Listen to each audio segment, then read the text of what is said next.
नमस्कार मित्रांनो. ठरलं तर मग या मालिकेच्या आजच्या भागामध्ये मी तुम्हा सर्वांचे अगदी मनपूर्वक स्वागत करते. आजच्या भागामध्ये आपल्याला पाहायला मिळतं, आता ज्यावेळी अर्जुन त्या लोकेशनवर पोहोचतो आणि दरवाजा उघडून पाहतो तर इथे सचिन मात्र खाली बेशुद्ध पडलेला असतो. तर आता इन्स्पेक्टर साहेब कॉन्स्टेबल यांना म्हणू लागतात, कॉन्स्टेबल, इथे सगळीकडेच आजूबाजूला कोणी आहे का बघा आणि काही संशयात वस्तू सापडते का तेही बघा. तर इथे अर्जुन इन्स्पेक्टर साहेबांना म्हणतो, इन्स्पेक्टर, खरंच हा बेशुद्ध आहे की नाटक करत आहे. तर इन्स्पेक्टर साहेब आता सचिनला आवाज देत त्याला उठवण्याचा प्रयत्न करू लागतात आणि म्हणतात, दीक्षित, माझा आवाज ऐकू येतोय का तुम्हाला? तर दुसरीकडे पाहायला मिळतं, सुभेदारांच्या घरी 5वी पूजनाची सगळी तयारी झालेली असते. आता कल्पनाताई अस्मिताला म्हणतात, अस्मिता बस आणि पूजा करून घे. अस्मिता सटवाईची पूजा करत असते. इथे मात्र अस्मिताचं लक्ष सचिनच्या येण्यावर असतो. सचिनची ती वाट पाहत असते, परंतु बाळासाठी सटवाईची पूजा करून ती देवी आईजवळ प्रार्थनाही करते. घरातील सर्वच जण तिथे उपस्थित असतात. तर दुसरीकडे पाहायला मिळतं, इन्स्पेक्टर साहेब आता सचिनच्या डोळ्यावर पाणी मारतात आणि त्याला शुद्धीवर आणण्याचा प्रयत्न करतात. आता सचिन शुद्धीवर येतो, अर्जुनला पाहतो आणि नाटक करत म्हणतो, अर्जुन, तू इथे आलास. अर्जुन, बरं झालं तू मला सोडवायला आलास, पण तुम्हाला माझं लोकेशन कसं कळालं? तर इन्स्पेक्टर साहेब म्हणू लागतात, तुमच्या मोबाईलवरूनच तुमचं मोबाईल लोकेशन आम्ही ट्रॅक केलं आणि इथपर्यंत आम्ही पोहोचलो. तर आता अर्जुन आणि इन्स्पेक्टर साहेबांचे सचिन आभार मानण्याचं नाटक करत असतो, परंतु सचिनची ही नाटकं अर्जुनला चांगलेच माहीत असतात. तर इकडे सुभेदारांच्या घरी आपल्याला पाहायला मिळतं की सर्वजण रीतिरिवाजाप्रमाणे सगळ्या प्रथम परंपरा पूर्ण करत असतात. आता अस्मिताची ओटी भरत असतात. तर दुसरीकडे पाहायला मिळतं, इन्स्पेक्टर साहेब आता सचिनला विचारतात, मिस्टर दीक्षित, तुम्हाला इथे कोणी आणून ठेवलंय? कोणी तुम्हाला डांबून ठेवलं होतं? तर आता सचिन इथे साक्षीचं नाव घेत म्हणतो, साक्षी महिप शेकरे. तर इन्स्पेक्टर साहेब विचारतात, का? तर आता सचिन म्हणतो, साक्षी माझ्यासोबत प्रेमाचं नाटक करत होती. माझं कॅनडाचा जॉब गेला, माझ्या काही फायनान्शियल प्रॉब्लेमसुद्धा होते. तरीसुद्धा मी माझ्या बायकोसाठी, माझ्या प्रेग्नंट बायकोसाठी भारतात आलो, पण हातात काहीच पैसे नव्हते. फायनान्शियल प्रॉब्लेम होता आणि म्हणूनच मी अपसेट होतो आणि मी तिच्या जाळ्यात अडकलो. सचिन रडतच हे सगळं काही सांगत असतो, परंतु अर्जुनचा यावर विश्वास बसत नसतो. सचिन म्हणू लागतो, त्या सगळ्या नाटकातच ती मला या गॅरेजमध्ये घेऊन आली. तिच्यासोबत 2 गुंडसुद्धा होते. त्यांनी मला खूप मारलं आणि माझा फोनसुद्धा त्यांच्याचकडे होता. तर इन्स्पेक्टर साहेब आता सचिनला विचारतात, मग तो फोन आता तुमच्या बाजूला पडलेला कसा मिळाला आणि तेही ऑन असतानाच तो ऑन कसा झाला? आता सचिन मात्र घाबरून गेलेला असतो. त्याला काय बोलावं काहीच कळत नाही. तो अर्जुनकडे पाहतो आणि म्हणू लागतो, मला तर यातलं काहीच माहीत नाही. त्या गुंडांना खरं तर अचानक काय झालं मला काहीच कळलं नाही. इथेच माझ्यासोबत होते, पण अचानक त्यांना साक्षीचा फोन आला. त्यांनी माझा फोन इथेच फेकला आणि ते इथून पडून निघून गेलेत. मला वाटलं ते माझ्यावर पहारा देऊन असतील, बाहेर थांबले असतील, म्हणून मी इथेच पडून राहिलो. परंतु बरं झालं तुम्ही इथे आलात आणि मला सोडवलात. तर आता अर्जुन सचिनला म्हणतो, ही तर सगळी तू रचलेली स्टोरी आहे ना? तुला काय वाटतं, तुझ्या या बोलण्यावर, तुझ्या या कथेवर आम्ही विश्वास ठेवणार आहोत का? साक्षी शिकरे मेल्याचं नाटक करून आत्तापर्यंत ती जिवंत आहे हे सत्य तुला माहीत होतं, पण तू आमच्यापासून ते सत्य लपवलंयस सचिन. तर सचिन नाटक करत म्हणतो, नाही अर्जुन, मला काहीच माहीत नव्हतं. आता सचिन अर्जुनसमोर हात जोडतो आणि म्हणू लागतो, अर्जुन, प्लीज माझ्यावर विश्वास ठेव. साक्षीच्या बॅकग्राऊंडबद्दल मला खरंच काही माहीत नव्हतं. या अगोदरसुद्धा तिने एका घरात मला डांबून ठेवलं होतं. त्याचा ॲड्रेस मी तुला देतो, 302 नगरदास रोड. असं म्हणत आता सचिन ज्या रूमवर साक्षी राहत होती तिथलाही ॲड्रेस देतो. आता मात्र पोलीस आणि अर्जुन या सगळ्यांनाच धक्का बसतो. तर दुसरीकडे सुभेदारांच्या घरी आपल्याला पाहायला मिळतं, एक एक करून घरातील सर्वजण अस्मिताची ओटी भरत असतात. अस्मिताचं लक्ष फक्त मोबाईलवर असतो. ती सचिनच्या फोनची वाट पाहत असते. तिचं कुठेच लक्ष लागत नसतो. ती अस्वस्थ असते. ना तिच्या चेहऱ्यावर हसू असतं आणि ना 5वीचा आनंद असतो. तर दुसरीकडे पाहायला मिळतं, अर्जुन आता सचिनला प्रश्न करत म्हणतो, आता मला एक सांग, साक्षी शिकरे तुला कधी महिपत शिकरेच्या घरी DN रोडवर असणाऱ्या बंगल्यावर घेऊन गेली होती का? आता सचिन नाटक करत म्हणतो, नाही, असा कुठलाच पत्ता मला माहीत नाही.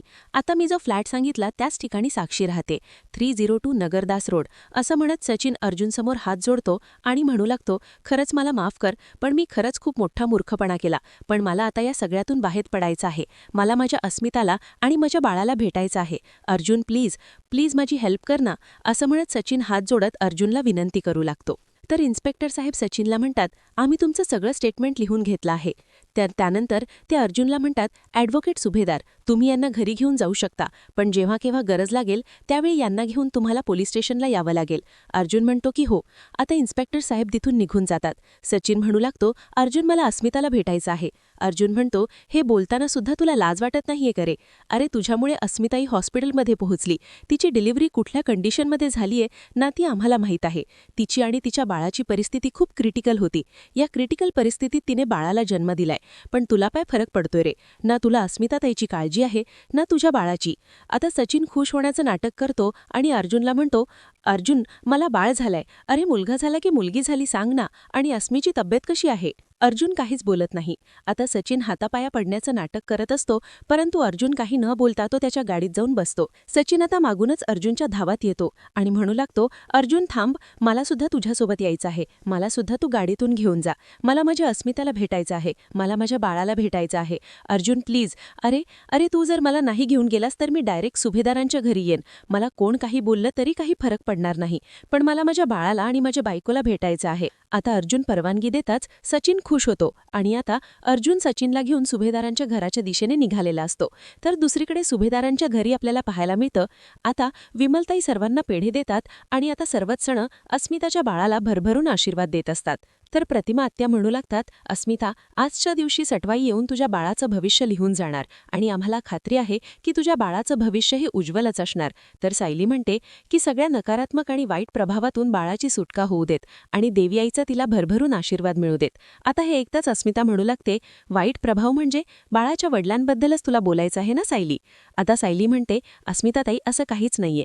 परंतु त्याचवेळी त्या ठिकाणी सचिन आलेला असतो. सचिन अस्मिताला आवाज देत म्हणतो, अस्मी अस्मी हे आपलं बाळ आहे?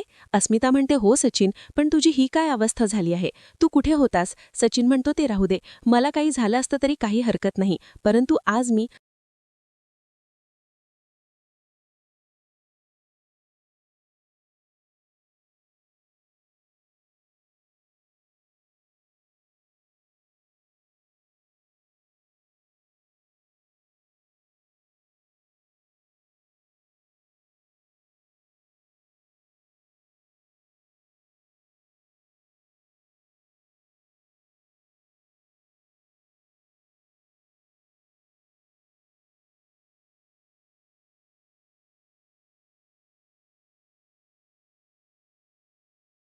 तुझ्यापर्यंत आणि बाळापर्यंत पोचू शकलो हेच माझ्यासाठी खूप आहे गा अस्मी.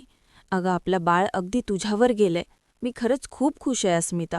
अस्मिता, आपली फॅमिली पूर्ण झालीये, असं म्हणत सचिन अस्मिताला जवळ घेतो. बाळाच्या डोक्यावरून हात फिरवतो. त्यावेळी मात्र अर्जुन रागाने सचिनकडे पाहत असतो. तर सचिन अस्मिताला म्हणतो, अस्मी, आता काहीही झालं तरी आपल्यामध्ये मी कोणालाही येऊ देणार नाही. परंतु त्याचवेळी अर्जुन येतो, सचिनला पकडतो, त्याला बाजूला करतो आणि म्हणू लागतो, झालंय ना भेटून, मग आता इथून निघायचं, पुन्हा माझ्या बहिणीच्या आसपासही फिरकायचं नाही. तर प्रतापराव अर्जुनला म्हणतात, अर्जुन तू याला घेऊनच का आलास? अरे जिथे होता तिथेच ठेवायचं होतं ना. अरे सचिन, तुझ्यामुळे फक्त तुझ्यामुळे माझ्या मुलीचा जीव धोक्यात होता. तिची डिलिव्हरी तरी सुखरूप होईल की नाही ना याची आम्हाला भीती होती. त्यामुळे यापुढे तू इथे यायचं नाही. तर कल्पनाही म्हणू लागतात, सचिन, अरे तुझ्यासारखा माणूस या घरात काय तर माझ्या मुलीच्या आसपासही नकोय. अरे आज तुझ्यामुळे अस्मिताला मनस्ताप होतोय. अरे तुझं दुसऱ्या मुलीवर तुझ्या आयुष्यात दुसरी स्त्री आहे हे आम्हाला माहीत होतं, परंतु ती दुसरी स्त्री साक्षी शिकरे आहे हे आम्हाला माहीत नव्हतं. तर सचिन नाटक करत म्हणू लागतो, मी तुमचा राग समजू शकतो, परंतु तुम्ही एकदा माझी बाजू समजून घ्याल का? तर अस्मिता म्हणते, बोल सचिन, तू इतके दिवस कुठे होतास? नेमकं काय घडलंय? बोल सचिन. तर सचिन नाटक करत रडत म्हणू लागतो, मला त्या साक्षी शिकरेने गोडाऊनमध्ये बंद करून ठेवलं होतं. खरं तर मुळात ती साक्षी शिकरे आहे हे तर मला माहीतच नव्हतं. मी तर तिला समीरा शेखर म्हणून ओळखत होतो. मी मान्य करतो, मी तिच्या प्रेमात वाहत गेलो. मी खूप मोठी चूक केली. माझ्याकडून खूप मोठी चूक झालीये. मला माझी चूक कळाली होती आणि त्यातून बाहेर पडण्याचा मी प्रयत्नही करत होतो, परंतु समीरा त्यातून मला बाहेर पडूच देत नव्हती. तिने तर माझ्या कॅनडाच्या ऑफिसमध्ये सुद्धा फोन केला, ती इथे सुद्धा आली. शेवटी मी तिच्यासमोर हात जोडला, विनवण्या केल्या. मी तिला म्हणालो की आपला काहीच संबंध नाही, पण तिने माझं ऐकलं नाही. मी तिला म्हणालो की मला माझ्या बायकोकडे परत जायचंय, मला जाऊ देत. मग तिने मला गोडाऊनमध्ये डांबून ठेवलं आणि तिथे असताना माझ्या डोळ्यासमोर फक्त अस्मिताचा चेहरा येत होता. खूप भीती वाटत होती. असं म्हणत सचिन रडण्याचं नाटक करतो. परंतु सुभेदारांच्या घरातील कोणीही त्याच्यावर विश्वास ठेवत नाही. तर सायली स्पष्टच बोलत म्हणते, पण तुमच्या या बोलण्यावर आम्ही विश्वास कसा ठेवायचा? साक्षी शिकरे कोण आहे हे खरंच तुम्हाला माहीत नव्हतं का सचिन भाऊजी? ती किती मोठी गुन्हेगार आहे हेही माहीत नव्हतं का तुम्हाला? तुम्ही ते भारतात परतल्यावर कुठल्याही वर्तमानपत्रात किंवा चॅनलवर तिचा फोटो बघितला नव्हता का? बातमी वाचलीच नव्हती का? तर सचिन खोटं बोलत म्हणतो की हो, मी न्यूज चॅनलमध्ये तिचा जुना फोटो पाहिला होता आणि तेव्हाच मला खरं काय ते नीट कळालं. पण तिने तर माझ्यासमोर रूप बदललं होतं. ती रूप बदलून माझ्यासमोर आली होती. हे बघा, ती अशी दिसायची. असं म्हणत आता सचिन त्याच्याकडे असणाऱ्या साक्षीचा फोटो दाखवत म्हणतो, तुम्ही सर्वजण तिला ओळखत होता. तिचा चेहरा तुम्हा सगळ्यांच्या लक्षात होता. ती अगदी कुठल्याही रूपात तुमच्यासमोर आली असती तर तुम्ही तिला ओळखलं असतं. पण मला तर तिला ओळखताच आलं नाही आणि म्हणूनच मी तिच्या जाळ्यात फसलो. प्लीज मला समजून घ्या. आता अस्मिता आपला बाळ सायलीच्या हातात देते आणि म्हणू लागते, सचिन, मी तुझ्यावर विश्वास ठेवते. माझा तुझ्यावर पूर्ण विश्वास आहे. ती साक्षी शिकरे कशी आहे ना ते मला चांगलंच माहीत आहे. या अगोदरसुद्धा चैतन्यालासुद्धा असंच प्रेमाच्या जाळ्यात ओढलं होतं. आणि अर्जुन, त्याच्या बाबतीत तुम्ही कोणी काहीच बोललं नाही. मग माझ्याच नवऱ्याला का बोलत आहात? तर अर्जुन म्हणू लागतो, चैतन्य आणि या सचिनची कंपॅरिझन होऊ शकत नाही हे तुलासुद्धा माहीत आहे अस्मिताताई. आणि तसंही चैतन्याला आम्ही तिथे पाठवलं होतं. तर आता अस्मिता म्हणू लागते, परंतु त्या अगोदर चैतन्य त्या साक्षीच्या प्रेमात होता हे मी विसरली नाही अर्जुन. तर आता सायली म्हणू लागते, परंतु त्यावेळी चैतन्य भाऊजी प्रेमाच्या शोधात होते. परंतु इथे मात्र सचिन भाऊजींची परिस्थिती वेगळी आहे. त्यांचं लग्न झालंय. चैतन्य भाऊजींचं लग्न झालं नव्हतं. असं म्हणत आता सायलीसुद्धा अस्मिताला समजावण्याचा प्रयत्न करते. तर सचिन नाटक करत म्हणतो, काय म्हणजे? चैतन्यसुद्धा साक्षी शिकरेच्या जाळ्यात अडकला होता का? तर अर्जुन म्हणू लागतो, तिची ती गर्लफ्रेंड काय लायकीची आहे ना हे आता तुला कळतंय का?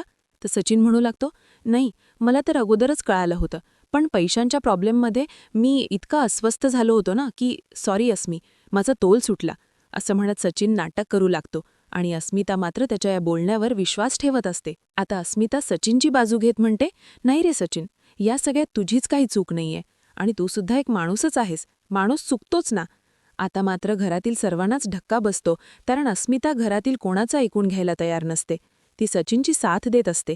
त्या मुलीने तुझ्यावर जाळं टाकलं, तू अडकलास, त्याला तू तरी काय करणार? असं म्हणत अस्मिता सचिनला सावरत असते. तर प्रतापराव अस्मिताला म्हणतात, अस्मी, अगं आता तरी डोळे उघड. अगं कोणाच्या तरी जाळ्यात अडकायला तो भोळा माणूस आहे का? तर अस्मिता म्हणते की हो, तो भोळाच आहे, कारण त्याचं चारित्र्य शुद्ध आहे. हे मी कॅनडातच बघितलं होतं. तर आता अश्विनसुद्धा अस्मिताला समजावत म्हणतो, अगं पण तू ज्यावेळी कॅनडात होता त्यावेळी जास्त वेळ तू इथे होतीस हे विसरतेस का? अस्मिताताई, तू अगं तिथेसुद्धा त्यांनी काय दिवे लावलेत हे तुला माहीत नाहीयेत. तर आता अस्मिता अश्विनला म्हणू लागते, अश्विन, आपल्या नवऱ्याच्या बाबतीतल्या प्रत्येक गोष्टी त्याच्या बायकोला जाणवत असतात, ती ओळखत असते. तर अर्जुन म्हणतो, हो का? मग तसं जर असतं ना अस्मिताई, तर आत्ताच्या आत्ता तू याला घराबाहेर काढलं असतं. अस्मिता अर्जुनला म्हणते, पण मला आता असं जाणवतंय की सचिनने त्याची चूक सुधारलीये, मग मी त्याला घराबाहेर का काढू?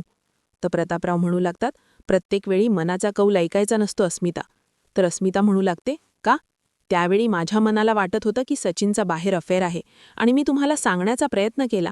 त्यावेळी मात्र तुम्ही कोणीच विश्वास ठेवला नव्हतात. एका बायकोच्या मनाचा कौल कधीच चुकत नसतो डॅड. त्यावेळी काय निर्णय घ्यायचा ना तो तिलाच कळत असतो. तर कल्पनाई अस्मिताला म्हणतात, अस्मिता, आपल्या घरातली कुठलीही बाईना असा निर्णय घेणार नाही. तर अस्मिता म्हणू लागते, मम्मा, अशा वेळी ना कुठलीही बायको माझ्यासारखाच निर्णय घेईल. आता अस्मिता सायलीला म्हणते, सायली, तू मला या सगळ्यापासून विरोध करत असतेस ना, मग आता तूच सांग, अर्जुनने जर तुझ्यापासून एखादी गोष्ट लपवली आणि ती जर तुला कळली तर? सायली अस्मिताला म्हणते, काही अस्मिताताई, मी असा विचार कधीच करणार नाही आणि मुळात हे सुद्धा असे विचार करणार नाहीत याची मला पूर्ण खात्री आहे. यांनी आत्तापर्यंत माझ्यापासून कोणतीच गोष्ट लपवली नाहीये आणि यापुढे सुद्धा ते माझ्यापासून कोणतीही गोष्ट लपवणार नाहीत याची मला पूर्ण खात्री आहे. तर सायलीचं हे बोलणं ऐकून अर्जुनला खूप वाईट वाटतं. तर अस्मिता सायलीला म्हणू लागते, हे तर माझ्या प्रश्नाचं उत्तरच नाहीये. सायली, अगं तुझा नवरा तुझ्याशी खोटं बोलतोय हे तर तुझ्या मनाला कळेलच ना? तर सायली म्हणते, हो कळेल ना. तर अस्मिता म्हणते, मग तू सुद्धा त्याला माफ केलंच असतं ना? तर सायली सडेतोड उत्तर देत म्हणते, नाही, माझ्या नवऱ्याने जर अशी कोणतीही चूक कॉन्टॅक्ट घडवून आण, नाहीतर मी तुला सतत फोन करेन. प्रिया म्हणते, ओके मी बघते. असं म्हणत प्रिया आता कसाबसा साक्षीचा फोन ठेवते, परंतु प्रिया मात्र घाबरून गेलेली असते. तर प्रिया मनाशीच म्हणते की बरं झालं या अश्विनला गाढ झोप लागली नाही, नाहीतर मी त्याला काय उत्तर दिलं असतं. खरं तर ह्या साक्षीला मी इतका सपोर्ट करते ना की मला त्याचा चार्ज घ्यायलाच हवा होता. अरे हो, हा तर खूप उत्तम मार्ग आहे पैसे कमावण्याचा. म्हणजे मी जर साक्षी आणि सचिन यांच्या प्रेमाला हवा देत राहिले तर इकडे मात्र सायली, अर्जुन, अस्मिता आणि सचिनचं नातं निस्तारता निस्तारता त्यामध्येच अडकून जातील. निदान मग तरी ते माझा पिच्छा सोडतील. म्हणजे दोन्ही बाजूने माझाच फायदा आहे. एकीकडे पैसा मिळणार आणि एकीकडे माझा शोधही थांबणार. मला ना कधी कधी स्वतःचाच खूप अभिमान वाटतो, असं म्हणत प्रिया स्वतःचंच कौतुक करत असते. तर दुसरीकडे पाहायला मिळतं अर्जुन खूप अस्वस्थ असतो. आता सायली अर्जुनला समजावण्यासाठी रूममध्ये येते आणि म्हणू लागते, काय झालंय, तुम्ही कसला विचार करताय, तुम्ही झालात का शांत? तर अर्जुन म्हणतो नाही. तर सायली म्हणू लागते, अस्मिताताई खूप चुकीचा वागतायत, परंतु आपल्याकडे वाट बघण्याव्यतिरिक्त दुसरा कुठला पर्यायच नाहीये. अर्जुन सायलीला म्हणतो, अस्मिताताई मूर्खपणा करतेच आहे, पण तू तरी कुठे शहाण्यासाठी वागतेस. तर सायली म्हणते, मी काय केलंय? तर अर्जुन म्हणतो, तूच तर आत्ता म्हणालीस ना की मी तुझ्यापासून काही लपवलं तर त्या क्षणी आपलं नातं संपेल. तर आता आता सायली हसू लागते आणि अर्जुनकडे पाहते. ते सायली विचारते, काय झालं, बाहेर कुठे अफेअर वगैरे काही करायचा विचार चालू आहे का? अर्जुन म्हणतो, तू हसू नकोस, कारण तुला चांगलंच माहीत आहे मी असलं अफेअर वगैरे काही करणार नाही. पण समजा घरच्यांच्या भल्यासाठी किंवा काहीतरी गोष्ट घडण्यासाठी मी जर एखादी गोष्ट तुझ्यापासून लपवली तर तू खरंच माझ्यापासून वेगळी होणार आहेस का? तू आपलं नातं तिथेच संपवणार आहेस का? आता अर्जुनचा हा प्रश्न ऐकून सायलीला धक्काच बसतो. सायली अर्जुनकडे पाहते. तर अर्जुन सायलीला म्हणतो, तू असं कसं बोलू शकतेस? माझ्या एवढ्या छोट्याशा गोष्टीमुळे तू आपलं नातं संपवणार आहेस का? तर सायली म्हणते, अहो मी फक्त अस्मिताताईंना सांगत होते, कारण त्यांना असं वाटतं की प्रत्येक बायको आपल्या नवऱ्याच्या चुका पोटात घालते, पण काही चुकांना माफी नसते. हेच तर मी त्यांना समजावत होते. तर अर्जुन विचारतो, म्हणून काय एवढ्या टोकाला जायचं का? तर सायली म्हणते, मी टोकाला गेले का? अहो तुम्हीच तर घटस्फोटाचे कागद आणले होते त्यांच्यासाठी. याला म्हणतात टोकाला जाणं. तर अर्जुन म्हणतो, मी आता अस्मिताताई किंवा सचिन यांच्याबद्दल बोलत नाहीये, मी आपल्याबद्दल बोलतोय. तर सायली म्हणते, अहो तुम्ही कुठली गोष्ट कुठे घेऊन जाताय? मी हे फक्त अस्मिताताईंना समजावण्यासाठी बोलले ना, पण ह्या सगळ्याचा विचार करायचा किंवा एवढा रागराग करायची काही गरज आहे का? तर अर्जुन म्हणतो की हो, गरज आहे. कारण कोणत्याही सिच्युएशनमध्ये आपलं नातं कधीही तुटणार नाही हा कॉन्फिडन्स असला पाहिजे ना. मी जर तुझ्यापासून एखादी गोष्ट लपवली तर आपलं नातं तुटेल, हा कॉन्फिडन्स आलाच कुठून? तर सायली म्हणते, तुमच्यावरच्या विश्वासातूनच, कारण मला चांगलंच माहीत आहे तुम्ही कोणतीही गोष्ट माझ्यापासून कधीच लपवणार नाही, त्यामुळे नातं तुटण्याचा प्रश्नच येत नाही. तर अर्जुन म्हणतो, तरीसुद्धा तू असं कसं बोलू शकतेस? सायली म्हणते, काय झालंय, तुम्ही काही चूक केली आहे का, किंवा तुम्ही कोणती गोष्ट माझ्यापासून लपवली आहे का? तर अर्जुन म्हणतो, नाही, मी का तुझ्यापासून काही लपवेन, परंतु काही झालं, आपलं नातं कुठल्याही टोकाच्या भांडावर गेलं तरीसुद्धा तू मला सोडून जाणार नाहीयेस म्हणजे नाही. तर सायली अर्जुनला म्हणते, आपलं नातं तुटेल या भीतीने तुम्ही जे अस्वस्थ झालात ना, त्यावरूनच आपलं नातं किती घट्ट आहे हे दिसून येते. तुम्ही काही काळजी करू नका. आपलं नातं इतकं कमकुवत नाहीये की ते एवढ्या लवकर तुटेल किंवा ते कधी तुटेल. ते कधीच तुटणार नाही, कारण आपल्या एकमेकांवर असणारा विश्वास. तुम्ही सध्या सचिन भाऊजी आणि अस्मिताताई यांचा विचार करताय ना, म्हणून तुम्हाला भीती वाटते, परंतु आपलं नातं कधीच तुटणार नाही. आता सायली अर्जुनला शांत करते. अर्जुन सायलीकडे पाहतो. तर येणाऱ्या पुढील भागामध्ये आपल्याला पाहायला मिळतं, प्रियाला भेटण्यासाठी एक मुलगी आलेली असते. कल्पनाताई म्हणतात की अगं तन्वी तुलाच भेटायला आलीये. तर आता ती मुलगी म्हणू लागते, मला प्रतिमाताईंनी पाठवलं. त्याच मला म्हणाल्या की तू सुद्धा फॅशन डिझायनिंग केलं आहे. मग तुम्ही फॅशन डिझायनिंग नक्की कोणत्या कॉलेजमधून केलात? आता प्रियाला काय बोलावं काहीच कळत नाही. सायली प्रियाकडे पाहते आणि मनाशीच विचार करत म्हणते की इतकी का घाबरली आहे? तर दुसरीकडे पाहायला मिळतं, अर्जुन घडलेला प्रकार ज्यावेळी चैतन्याला सांगतो त्यावेळी चैतन्य म्हणू लागतो, नातं तुटेल असं वहिनी म्हणाली. तर अर्जुन म्हणतो की हो, तुझी सायली वहिनी असंच म्हणाली आहे. तर चैतन्य म्हणतो, मग आत्ता जायचंय आणि जे काही घडलंय ना ते सगळं काही सायली वहिनीला सांगायचं. तर अर्जुन म्हणतो, काय, तिला जर सत्य कळालं ना तर आमचं नातं संपेल. अर्जुनच्या मनात ती भीती असते. तर दुसरीकडे पाहायला मिळतं, आता प्रतिमा आत्या सायलीला एक आयडी पाठवतात जे प्रियाच्या कॉलेजचं असतं. तर आता प्रतिमा आत्या सायलीला फोन करतात आणि म्हणतात, मी पाठवलेले फोटो तुला मिळाले आहेत का? तर सायली म्हणते, हो प्रतिमा आत्या, थँक्यू सो मच. आता सायली त्या सगळ्याचा शोध घेते. तर सायलीच्या लक्षात येतं की या वर्षाच्या मुलांच्या यादीमध्ये प्रियाचं नावच नाहीये. तर आता सायली म्हणू लागते, या वर्षीच्या यादीमध्ये तर प्रियाचं नावच नाहीये, याचा अर्थ प्रिया कॉलेजला कधी गेलीच नसेल का? आता सायली या सगळ्याचा शोध कशा प्रकारे घेईल हे पाहणं अतिशय रंजक ठरणार आहे. मित्रांनो, अशाच मालिकांचे नवनवीन अपडेट पाहण्यासाठी चॅनलला नक्कीच सबस्क्राईब करा. आजचा व्हिडिओ तुम्हाला कसा वाटला हे कमेंट करून नक्कीच कळवा. आजचा व्हिडिओ जर तुम्हाला आवडला असेल तर व्हिडिओला लाईक करायलाही विसरू नका. व्हिडिओ पाहिल्याबद्दल तुम्हा सर्वांचे अगदी मनपूर्वक धन्यवाद.